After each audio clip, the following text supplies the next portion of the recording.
이번 주는 주요 글로벌 기업들의 2분기 실적이 발표되면서 여러 기업들이 울고 웃었는데요.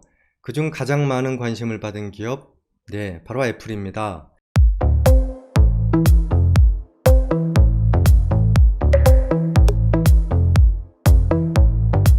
애플은 4월부터 6월이 2019년 3분기에 해당합니다. 이번 분기에 애플은 월가의 예상치를 살짝 웃도는 실적을 발표했습니다.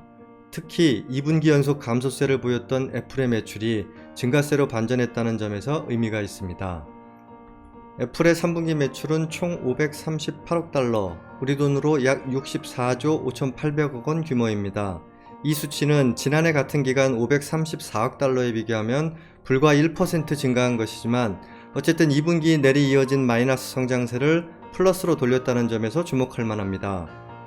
특히 CEO인 팀 쿡은 이번 분기 실적과 관련해 웨어러블과 서비스 부문의 성장을 두드러지게 강조해 개인적으로는 이 회사가 아이폰과 맥 컴퓨터를 잊었나 싶을 정도였습니다. 부문별로 매출 분포를 간단히 살펴보면 앞서 말씀드린 대로 이번 분기 전체 매출은 538억 달러로 월가 예상치보다 약간 높습니다. 아이폰은 월가 예상을 밑도는 약 260억 달러를 기록했고 서비스 역시 115억 달러를 기록하며 예상치에 약간 못 미쳤습니다. 반면 웨어러블은 1년 전보다 무려 48%나 늘어난 55억 달러의 매출을 실현했습니다.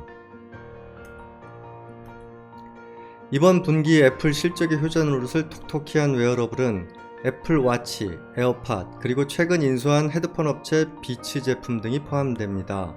앞서 말씀드린 것처럼 웨어러블 부문은 48%의 성장세를 보였죠. 이 같은 성적을 두고 애플의 CFO는 55억 달러인 웨어러블 매출만으로도 포춘 200대 기업에 포함될 수준이고 웨어러블과 서비스 부문을 합치면 매출이 약 170억 달러 수준인데요. 이 경우엔 포춘 50대 기업에 들 정도라고 강조했습니다. 서비스 부문은 앱스토어, 아이클라우드, 애플 뮤직, 애플 뉴스 플러스, 애플 케어 등이 포진하고 있는데요. 물론 향후 출시될 애플 TV 플러스와 게임 서비스인 애플 아케이드도 여기에 포함될 예정입니다. 이 서비스 부문은 애널들의 예측치만큼 성장세를 보이지는 못했지만 전년 동기비 13% 증가했고 특히 수익률은 64% 이상을 기록하면서 웨어러블과 함께 이번 분기 반전의 주역으로 꼽혔습니다. 하지만 애플 매출의 주력인 아이폰은 이번 분기에도 저조한 실적을 이어갔습니다. 아이폰 매출은 1년 전 같은 기간 295억 달러보다도 12%나 감소한 260억 달러를 나타냈습니다. 이러면서 애플 전체 매출에서 차지하는 비중도 절반 이하로 추락합니다. 그나마 앞선 2분기 마이너스 17%에 비하면 감소세가 다소 완화되기는 했습니다. 아이폰의 부진은 중국에서의 판매 감소가 주 원인으로 꼽히지만 전반적인 글로벌 스마트폰 수요가 둔화된 분위기도 한몫했을 것입니다. 이제 아이폰 부문은 9월 이후 출시될 신제품이 이처럼 위축된 수요를 얼마나 자극할지가 관건입니다.